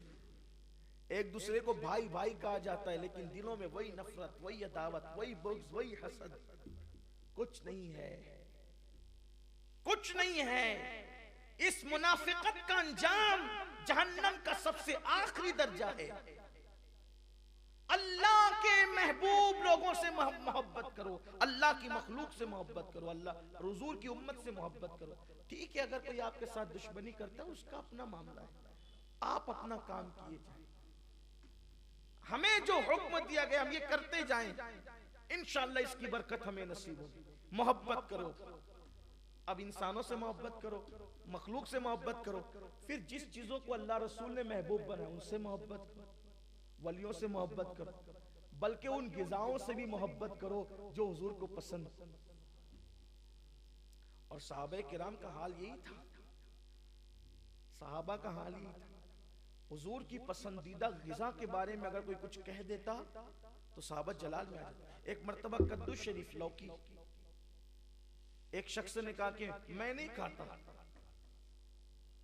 तो एक सहाबी ने तलवार निकाल ली, जो चीज मेरे महबूब ने पसंद की तू उसको नापसंद करता है। ठीक है, ना खाता ना सही, लेकिन ये क्यों कहता कि मैं नहीं पसंद करता? उन्होंने पसंद। मिसवाक हुजूर को इतनी महबूब थी, मैं तो कहता हूं कि आशिकान रसूल मिसवाक से इश्क करो। हुजूर को बहुत मोहब्बत थी मिसवाक से, बहुत मोहब्बत थी। जब जब घर में आते थे तब तब मिसवाक करते थे। हत्ता के एक पोजीशन वो आई कि अपने हाथ से मिसवाक बजाइर उठाने की बतकाज़े बशरियत हुजूर अलैहिस्सलाम की तबीयत ना रही, तो हुजूर अलैहिस्सलाम ने उम्मुल मोमिनीन हज़रत आयशा सिद्दीका को कहा कि तुम मिसवाक करा। मिसवाक इतनी जबरदस्त। फिर उस लिबास से मोहब्बत करो जिस लिबास से हुजूर मोहब्बत करते थे। उन शख्सियतों से मोहब्बत करो जिनसे हुजूर मोहब्बत, अहले बैत अतहार, सहाबे किराम, अहलुल्लाह, काबतुल्लाह, मदीने मुनव्वरा, इससे हम महबूब बनेंगे। बल्कि हुजूर अलैहिस्सलातु व तस्लीम जिन चीजों से मोहब्बत करते थे, जिसको पसंद कर लेते थे, तो सहाबा किराम उसको दोहराने की कोशिश करते। एक मर्तबा हज़रत अब्दुल्ला इब्न उमर रज़ी अल्लाह ताला एक सफर में थे, चलते चलते एक दरख्त के नीचे से गुजरे और फिर गुजर गए, फिर वापस आए, फिर गुजरे, फिर वापस आए, उचक गए तो आपका शिमला दरख्त से उलझ गया। हंस पड़े। लोगों ने कहा बार बार आए गए और शिमला उलझा दिया। फरमाया कि मेरे महबूब मुझे याद आ गए कि जब वो यहाँ से गुजरे थे तो उनका शिमला जो है वो इस दरख्त की टहनी से उलझ गया था, तो चूंकि उनका कद मियाना था, मेरा कद उतना बड़ा नहीं है, तो इसलिए मेरा नहीं उलझा, तो मैंने जानबूझ के उलझाया ताकि महबूब की अदा को अदा कर ले। तो जिन चीजों से अल्लाह रसूल मोहब्बत करते तो मुझसे मोहब्बत करो, महबूब बन जाओ। और जिसको अल्लाह रसूल नापसंद करें, ये भी बात है, सिर्फ मोहब्बत का मामला नहीं, जिसको अल्लाह रसूल नापसंद, तुम भी नापसंद करो। गुनाह को अल्लाह रसूल ने नापसंद किया, तुम भी नापसंद करो। यहां तो हाल ये जनाब, क्या रोना रोए, लोग तो अब गुनाह को गुनाह समझते ही नहीं।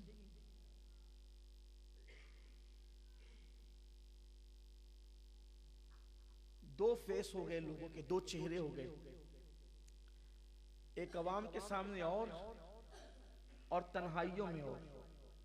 नहीं डरते लोग इल्ला माशाअल्लाह। अभी देखो कितना तमाशा नहीं चल रहा है।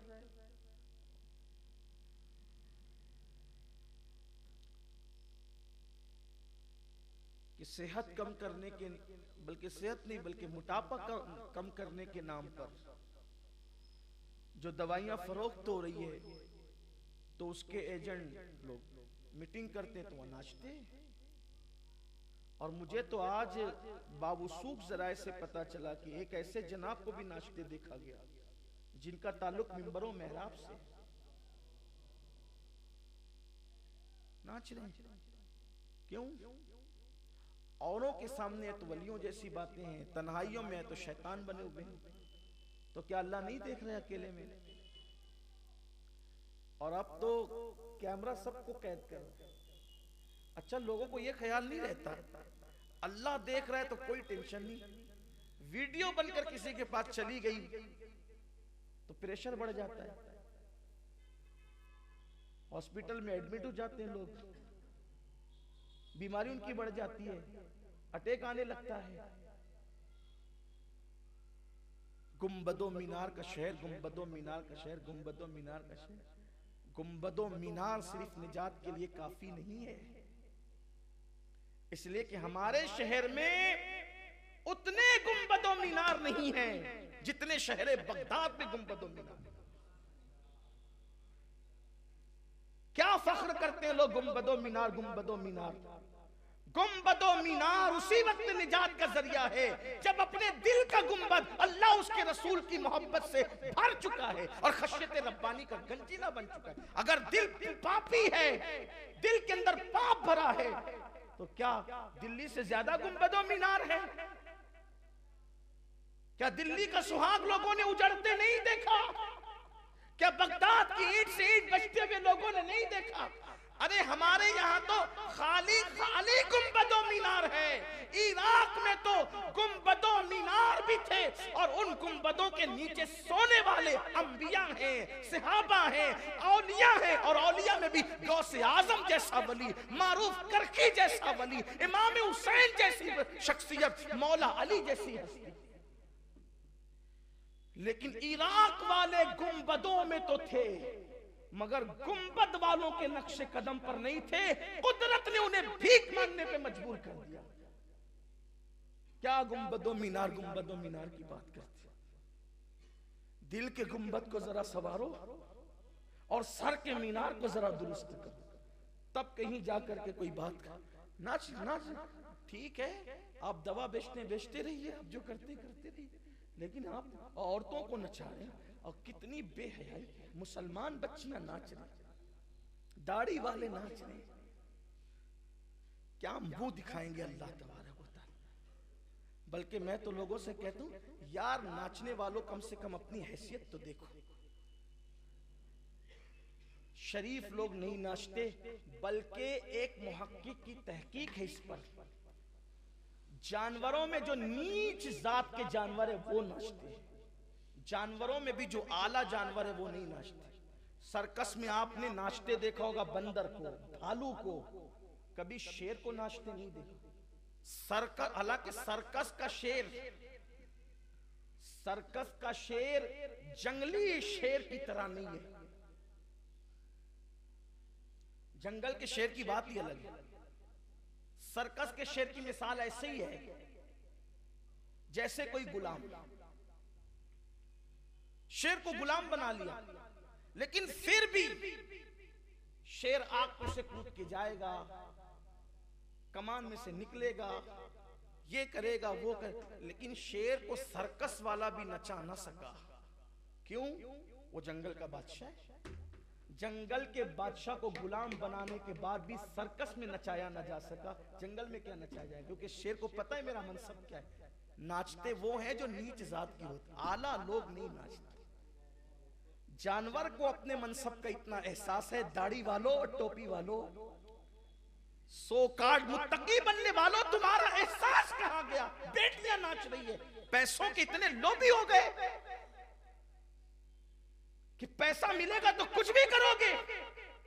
सब खामोश है, कोई कुछ नहीं बोलता, कोई कुछ नहीं बोलता, बोलने ही नहीं किसे है, इसलिए कि बोलेंगे तो गालियां सुनेंगे, बोलेंगे तो केस होगा, बोलेंगे तो फिर नफरतें बढ़ेगी। मैं कहता हूं जिस अल्लाह रसूल की दर से उनका नाम जपते जपते इज्जतें मिली है, अगर हक बोलते हुए ये इज्जत कुर्बान हो जाए तो कुर्बान हो जाए, इसलिए कि अल्लाह रसूल के नाम पे जलील हो जाना ये भी हमारी इज्जत का हिस्सा है। तेरी खातिर जलील होना है, मेरी इज्जत मेरे वकार सलाम। हम लोग 1857 के बाद वाले अकीदे वाले नहीं हैं। इमाम अहमद इब्न हंबल को हमने देखा है कि हक के लिए चाबुक खाया, लेकिन हक का पैगाम बुलंद किया। इमाम हुसैन को देखा, बेघर हो गए। ये तो अल्लाह हमारे मौलाना गुफरान साहब पर हमारी मस्जिद रहमत नाजिल फरमाए। इन्होंने बर वक्त जो है नोटिस लिए, मज़ामीन लिखे, अल्लाह इनके कलम को और तकवीयत अता फरमाए। लेकिन मैं कहता हूँ याद रखना, अगर कौम फितने में मुब्तला हो और कोई ना बोले, अहले इल्म ना बोले, आका फरमाते वो गूंगा शैतान है, गूंगा शैतान, उसके मुंह में क़यामत की नाक की लगाम डाली जाए। डरते हो इनसे? शराब के अड्डे चलाने वालों के खिलाफ कोई बोलने को तैयार नहीं, जुए के धंधे वालों के खिलाफ कोई बोलने, क्यों भाई बड़ी पहुंच है इनकी, पता नहीं कहां मार देंगे। क्यों? मारने वालों का खौफ है, बचाने वाले की तरफ कोई उम्मीद नहीं। कहां गया यक्षल्लाह का जज्बा? मैं तो ये कहता हूं कोई मार देना, मारना तो मार देना, क्योंकि इसी को तो शहादत कहते हैं। बिस्तर पे पैर रगड़कर मरने से बहुत अच्छी जिंदगी है कि अल्लाह के नाम पे एलाए कलिमतुल हक के लिए अल्लाह की राह में जान जाए। और ये जज्बा अल्लाह ने खालिस अहले सुन्नत को नवाजा है, खालिस अल्लाह ने, इसलिए कि फजले हक भी अहले सुन्नत में है, काफी मुरादाबादी भी अहले सुन्नत में है।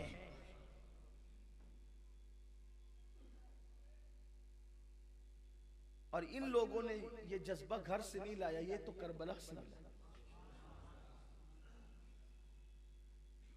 और आपसे कहता हूं हम क्या कर रहे हैं? जो होता है बस सब देख रहे हैं, और वो व्हाट्सएप पर बस फैलाए जा रहे हैं। औरतें बार में जा रही है, आपका काम कितना रह गया?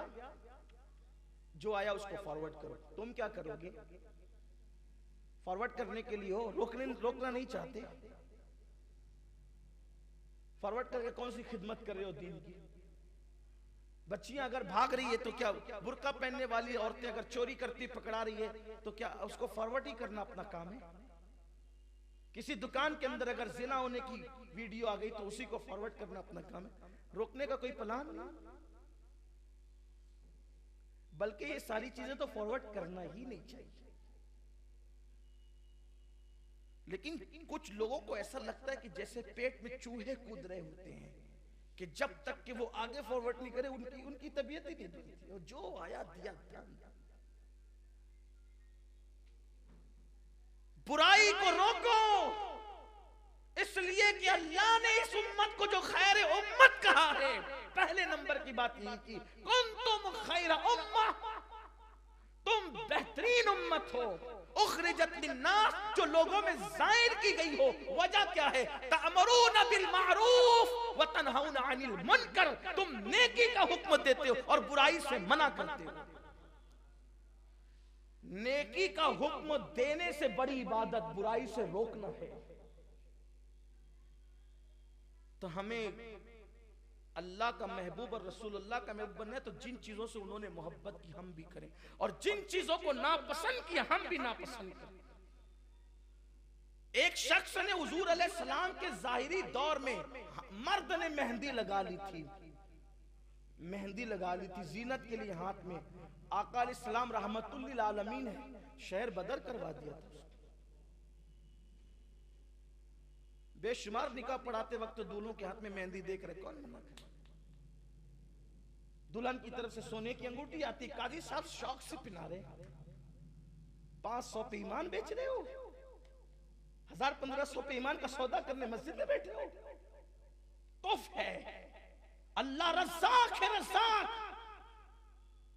सेठ साहब का मुंह देखकर गुस्ताख़ रसूल का जनाजा पढ़ा रहे हो, कुछ तो ख्याल करो। अल्लाह को मुंह दिखाना, अल्लाह को मुंह दिखाना। मस्जिद के अंदर आ जाए बारात, खुश अकीदा की हो, बद अकीदा की हो, मुहिब की हो, गुस्ताख की हो, 1500-2000 पता नहीं कितना मिलता है, खुदा जाने। सबको पढ़ा रहे,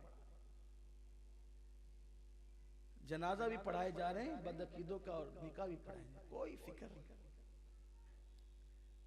गुस्ताख के निकाह का बंधन आप बांधने जाएंगे, मियां आपका टूट सकता है। तीतर बटेरे सब एक करो, अकबर के दीन इलाही की तजदीद करो, और रिंद के रिंद रहे हाथ से जन्नत नबी। अल्लाह रसूल ने जिस चीज को नापसंद किया, अकेले रह जाओ लेकिन हक पर रहो। हजरत इमाम आली मकाम के बारे में बहुत अच्छे 2 मिसरे किसी ने कहे, जब भी कभी ज़मीर का सौदा हो दोस्तों, कायम रहो हुसैन के इनकार की तरह, चाहे फिर 72 रहे। लेकिन हमने तो 2 कानून बना दिए, गरीबों के लिए अलग है, मालदारों के लिए। गरीब अगर कहका मार के हंस दे तो बेचारा डांटा जाता है ना, और अमीर जिना करते ही पकड़ाया गया तो कहा नहीं वो तो उधर घूमने चले गए। ये सूरत है। सूरतें बदल जाती है मौत के बाद, सूरतें पहचान में नहीं आती। अल्लाह ने जिस मनसब पर रखा है, हक बात कर, जब तक हक नहीं बोलोगे हक तक नहीं पहुंच सकते। बस इतना है कि हक बोलने का लहजा अच्छा हो। मेरे मुर्शिद हुजूर गौस पाक जब कहते थे, बगदाद में सब लाई लपेटी चापलूसी चलती थी, जब गौस पाक आए तो वक्त के खलीफा कहते थे, ओ मुल्हिद सीधे रहे वरना मैं कातिल हूं। अगर तूने अल्लाह की शरीयत को नाफिज नहीं किया बगदाद में तो मैं तुझे भी कत्ल कर दूंगा।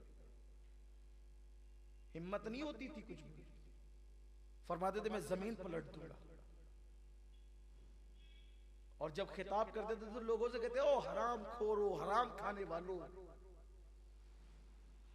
दिन भर हलाल रोजी से रुके रहते हो रोजे में और इफ्तार हराम से करते हो, खून से करते हो। ये लहजा था गौस पाक का। और फरमाते थे कि मैं इसी लहजे में बोलता हूं क्योंकि मेरी परवरिश इसी लहजे में हुई। लेकिन चूंकि वो गौस पाक थे, अब किसी को ये लहजा जेब नहीं देता। उसके लिए वो भी तो होना चाहिए ना कि कभी जिंदगी में झूठ नहीं बोला और कभी हराम नहीं खाया। 40 दिनार पहले दिन लुटा दिए सिर्फ सच की खातिर। अब यहाँ झूठ बोल करके खुद ही अपनी जात के लिए सब जमा करते रहे, कारखाने साइजिंग बनाते रहे झूठ बोल बोल कर, और उसके बाद फिर कहे नहीं जा हम तो सच बोलेंगे और यही लहजा होगा हमारा भी। तो जरा उस लहजे के लिए फिर वहां तक रिसाई, लहजा थोड़ा नरम, आवाज ऊंची हो कोई बात नहीं, लेकिन लहजा अल्फाज कुछ नरम होने चाहिए। तो अल्लाह रसूल ने जिस चीज को नापसंद किया उसको नापसंद। देखो सारे झगड़े किसी की जात के किसी की जात से हो सकते हैं, लेकिन मसलक का इख्तिलाफ खालिस रसूलुल्लाह की जात को लेकर, इसलिए मसलक के मामले में कभी समझौता नहीं करना। और कितने ही मीठे बनो, जो रसूलुल्लाह की नापसंद को पसंद करने लगे, फिर न यहां इज्जत मिलती है न वहां इज्जत। हक कड़वा होता है लेकिन लोग उसको देर से मानते हैं और मानते ही रहते हैं। चलें अब एक एक जुमला पढ़ देता हूं उसकी, अब उसकी कोई तशरीह नहीं करता क्योंकि जो टाइम था उससे 10 मिनट और ज्यादा हो गए, इसलिए कि आपको हर हफ्ता भी आना होता है, आप ये ना कहें कि गुफ्तगू लंबी हो जाती है। पूछा कि या रसूल अल्लाह, अल्लाह की नाराजगी से बचना चाहता हूं, अमान चाहता हूं अल्लाह की नाराजगी से। फरमाया किसी पर अपनी जात के लिए गुस्सा मत करना, अगर तू अपनी जात के लिए गुस्सा छोड़ दे तो अल्लाह तुझ पे नाराज नहीं होगा फिर कभी। अल्लाह ने हजरत इब्राहिम अलैहिस्सलाम से कहा, इब्राहिम मैंने तुझे खलील क्यों बनाया पता है? बहुत सारी वजूहात में से एक वजह यह है कि तू कभी बगैर मेहमान के खाना नहीं खाता और अपनी जात के लिए कभी गुस्से में नहीं आता। जात के लिए गुस्सा नहीं, गुस्सा अगर होगा अल हुब्बु फिल्लाह वल बुग़्ज़ु फिल्लाह, मोहब्बत अल्लाह के लिए, दुश्मनी भी अल्लाह, गुस्सा अल्लाह के लिए, अपनी जात के लिए नहीं। लोगों को जात के लिए गुस्सा आता है, अल्लाह के लिए नहीं आता। हैरत मुझे इस बात पे होती है कि हम लोगों को ज्यादातर मसलक की बात से मना करने वाले या मालदार लोग हैं या सियासी लोग हैं, मत बोला करो मौलाना कुछ, मसलक की बात मत बोले, एक बुराई हो जाती है। और जब यही सब लोग इलेक्शन लड़ते हैं तो तहतुस सरा से निकाल निकाल के लाते हैं एक दूसरे के बारे में, तो उस वक्त तो आपको बुराई नहीं लगती। इलेक्शन में हराने के लिए अगर आप किसी की बुराई करें तो वो फिर बड़ी इबादत हो गई। और अगर हम ईमान बचाने के लिए किसी की बुराई बयान कर दें, अगर नहीं नहीं ये बुराई नहीं, वो आपको ज़ेबा नहीं देता। अगर चोर को चोर ना कहें तो फिर क्या कहें, पत्थर को पत्थर ना कहें तो क्या कहें, डाकू को डाकू ना कहें तो फिर क्या कहें, मर्द को मर्द ना कहें, औरत को औरत ना कहें तो फिर क्या कहें। बुराई ये है कि कोई बुरा न हो और हम जबरदस्ती उसकी बुराई बयान करें। ईमान और अकीदा बचाने के लिए बातें की जाएगी, लोगों को यह बताया जाएगा कि जिसने रसूलुल्लाह की बेअदबी की, जो हुजूर के बारे में खुश अकीदा नहीं है, उसको समधी बनाना हराम है। वहां बेटी देना भी हराम है, वहां से बेटी देना भी हराम है। लेकिन ये तो आप गरीबों के लिए करोगे ना, मालदार के वहां तो जाके भी पगड़ी बांधोगे, बहुत अच्छा काम किया आपने, बेटी दे दिया आपने, गुस्ताख रसूल, बहुत अच्छा। नीचे से भी डंडे पड़ेंगे और ऊपर से भी डंडे। क्या समझते हो, घर की जागीर बना रखा है दिन को, साइकिल का हैंडल बना रखा है दिन, जिधर चाहोगे उधर फेर लोगे। गौस पाक की चौखट के सगाने बेहुनर हैं लेकिन अभी मौजूद है, बोलते रहेंगे, छोड़ेंगे नहीं, और अपनी जात के लिए नहीं बोलेंगे, वल्लाह रसूलुल्लाह की खुशी की खातिर। हम तो नहीं चाहते। एक जनाब मेरे पास आए, कहा कि अनिका आपको पढ़ाने थे, मेरे बचपन से करीबी, गुलशन रजा में मैं बचपन से तकरीर, जब स्कूल पढ़ता था जब से तकरीर, बल्कि ऊपर कुर्ता और नीचे पैंट पहनकर जब मैं स्कूल जाता था तब से तकरीर करता, गुलशन रजा। और वहां के लोग अक्सर मेरे साथ ऐसे हैं जैसे फैमिली मेंबर, बल्कि कभी ऐसा भी होता था कि वो मस्जिद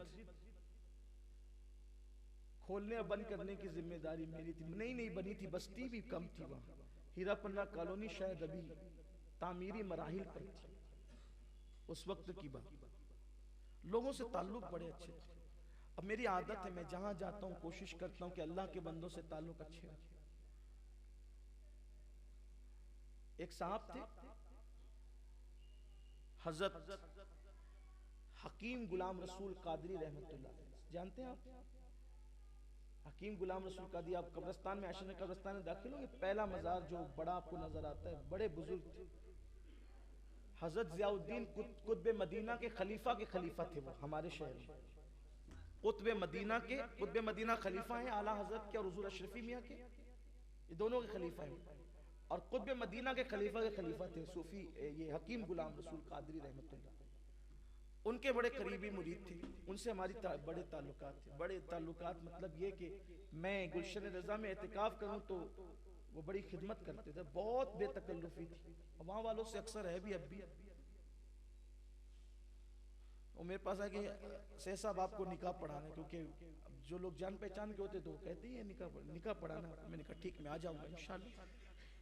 मैंने कहा यार अच्छे ठीक ठाक सुन्नी आदमी है, बड़े मजबूत सुन्नी।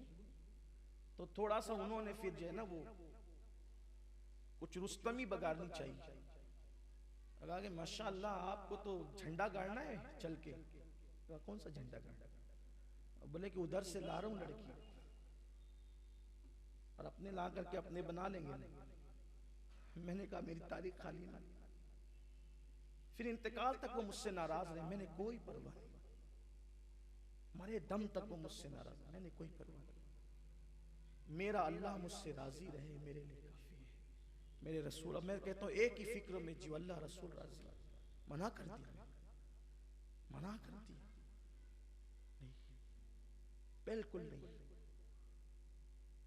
इसलिए कि हमें जन्नत किसी मालदार से नहीं लेना, हमें जन्नत अल्लाह रसूल से लेना। और आपसे भी कहता हूं, अगर हुजूर की मोहब्बत है, बहन का, बेटी का, घर का, किसी फर्द का रिश्ता का, जो हुआ सो हुआ, जिसने जो किया वो भरेगा। लेकिन आप रिश्ता करते वक्त देखें हुजूर का वफादार है या हुजूर का गद्दार है, इसका ख्याल करना। और जरूर लोगों को ये बातें कड़वी लगती है, लगा करें, लेकिन जो हुजूर की बेअदबी करे, देखो मैं किसी का नाम नहीं ले रहा हूं, लेकिन जो हुजूर की बेअदबी करे, चाहे किसी टाइटल से जीता हो, बेटी को जिंदगी भर बिठा लेना कभी रिश्ता नहीं करना। बेटे को किसी फकीर की बेटी से निकाह करवा देना, लेकिन किसी नबी के गुस्ताख से, उस घराने से नहीं। फिर लोग शोशे गोशे निकालते, नहीं ना सैयद साहब, वो उसका बाप ऐसा है ना, वो लड़की नहीं है ऐसी, वो उसने गुस्ताखी नहीं की। ठीक है, उसको ले आएगा, जब बच्चा पैदा होगा तो तेरा पोता गुस्ताख रसूल को नाना कहेगा कि नहीं कहेगा? नबी के गद्दार को मामू कहेगा कि नहीं कहेगा? वो मरेगा तो नाना को कि जनाजे में जाएगा कि नहीं जाएगा? उसके ईमान का तो सोच। अपनी नस्ल को अनफुसकुम व अहलीकुम नारा का मतलब सिर्फ ये नहीं है कि अपनी नस्लों को गाने सुनने से बचाओ। जहां गानों से बचाते हो, अपनी नस्लों को नबी के गुस्ताखों से भी बचाओ ना। बल्कि ये बात कह दूं, माज अल्लाह को इसका मफहूम मुखालिफ मुराद न ले, अगर कोई गाना सुन रहा है, गुनाह है, बहुत बड़ा गुनाह, शीशा पिघला कर डाला जाएगा, लेकिन उसकी माफी की उम्मीद है, उस गुनाह की माफी की उम्मीद है। लेकिन ये जो गुस्ताख रसूल के साथ सासबाज रिश्तेदारियां और उनका जनाजा और उनका निकाह है, तो इसकी माफी की कोई उम्मीद नहीं है, क्योंकि ये रास्ते कुफ्र तक ले जाते हैं। और एक बात आपको बताऊं, लोग हमें ये भी मशवरा देते, अरे मौलाना जब हुजूर ने माफ कर दिया अपने दुश्मनों को, आप अभी तक क्या लेकर बैठे हो? आप तो मसला समझे ही नहीं जनाब। अगर हुजूर अलैहिस्सलाम की किसी ने तौहीन की, बेअदबी की, हुजूर पे पत्थर बरसाए, हुजूर ने माफ कर दिया, तो चूंकि वो हुजूर का हक था, भाई किसी ने हुजूर को तकलीफ पहुंचाई, हुजूर माफ कर दे, हुजूर के हाथ में हक है। लेकिन कोई हुजूर को गाली दे, अब मैं उसको माफ करूं? हुजूर का हक मैं कैसे माफ कर सकता हूं, जबकि अल्लाह का फरमान है।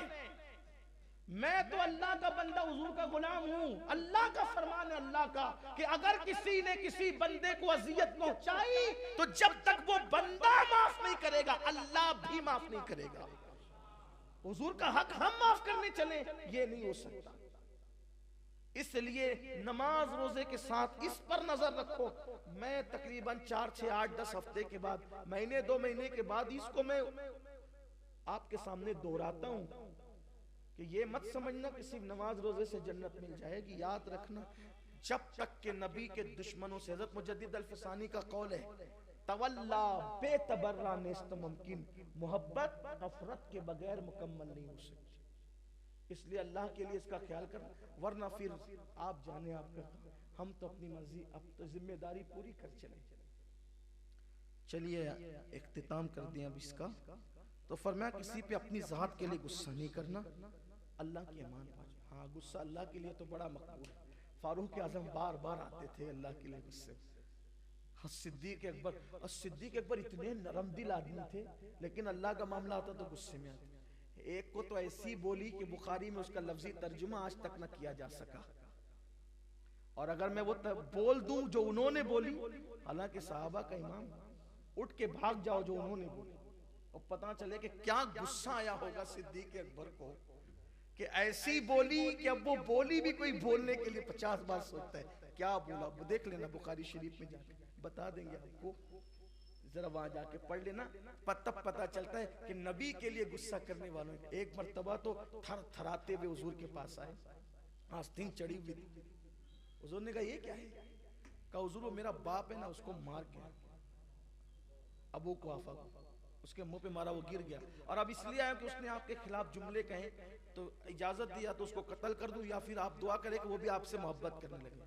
तो हुजूर तो कहाँ नफरत की बात करते, कहा जा अल्लाह उसको भी मोहब्बत की तौफीक। अल्लाह ने उनके वालिद को ईमान की दौलत अता की। इसीलिए सिद्दीक अकबर के वालिद भी सहाबी, सिद्दीक अकबर भी सहाबी, सिद्दीक अकबर के बेटे भी सहाबी, सिद्दीक अकबर के पोते और नवासे भी सहाबी, सिद्दीक अकबर की 4 पुश्त सहाबी।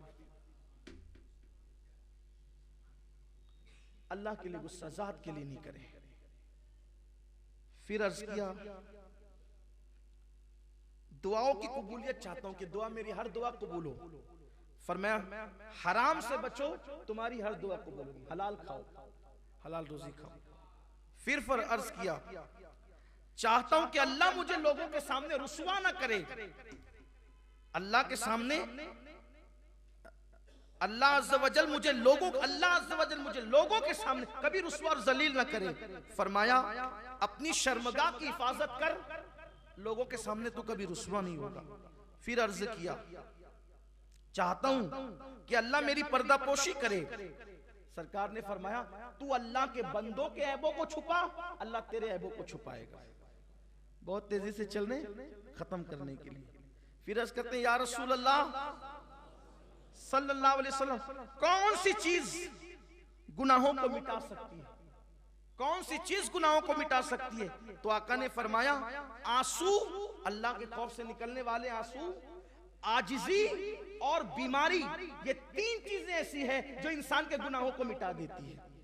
फिर अर्ज किया या रसूल अल्लाह कौन सी नेकी अल्लाह के नजदीक सबसे अफजल है? कौन सी नेकी अल्लाह के नजदीक सबसे अफजल है? आका फरमाते हैं अच्छे अखलाक, तवाज़ो यानी इनकिसारी, और मुसीबतों पे सब्र करना, और अल्लाह की रजा में राजी रहना, ये चीजें अल्लाह के नजदीक सबसे अफजल चीज है। यानी अच्छे अखलाक से पेश आओ, आजिजी करो, इनकिसारी करो, तवाज़ो से पेश आओ, मुसीबतों पे सब्र करो, तकदीर पे राजी रहो। फिर अर्ज किया या रसूल अल्लाह सबसे बड़ी बुराई क्या है? सबसे बड़ी बुराई क्या है? और कौन सी बुराई अल्लाह अज़्ज़ वजल के नजदीक सबसे बड़ी बुराई है? तो आका फरमाते हैं बुरे अखलाक और बखीली करना, ये अल्लाह के नजदीक सबसे बड़ी बुराई है। यानी बद अखलाकी करना और जो है वो बखील हो जाना, कंजूस हो जाना, ये सबसे बड़ी बुराई अल्लाह के नजदीक। फिर अर्ज किया आका अल्लाह के गजब को कौन सी चीज ठंडा कर देती है? तो आका फरमाते हैं चुपके चुपके सदका करना, दाएं हाथ से दे के बाएं हाथ को खबर ना हो, ये ऐसी चीज है जो अल्लाह के गजब को ठंडा कर देती है। अर्ज की या रसूल अल्लाह कौन सी चीज दोजक की आग को बुझा देगी? ऐसा अमल बताएं जो दोजक की आग को बुझा दे। आका फरमाते हैं रोजे रखा करो, रोजा दोजक की आग को बुझा देगा। वो सहाबी ने ये सब सुना और सुनने के बाद कहते हैं या रसूल अल्लाह, अब मैं इसी पर अमल करूं, यानी अभी इन सब चीजों पे अमल करूंगा। अब जो इस पे अमल करे फिर उसे जन्नत की बशारत दे दी गई। अल्लाह ताला हम सबको तौफीक अता फरमाए। मैं यकीनन इस हदीस के साथ इंसाफ नहीं कर सका, वक्त का ख्याल था, तीसरी महफिल थी और आइंदा हफ्ते से नया उन्वान भी शुरू करना था, इसलिए मैंने एक एक इबारत पढ़ के गुफ्तगू को मुकम्मल कर दिया। अल्लाह से दुआ है अल्लाह हम सबको तौफीक अता फरमाए, दीन और सुन्नत पे कायम रखें, गुफ्तगू के दरमियान कोई गलती हो तो अल्लाह माफ़ फरमाए। व मा अलैना इल्लल बलाग। अस्सलामु अलैकुम।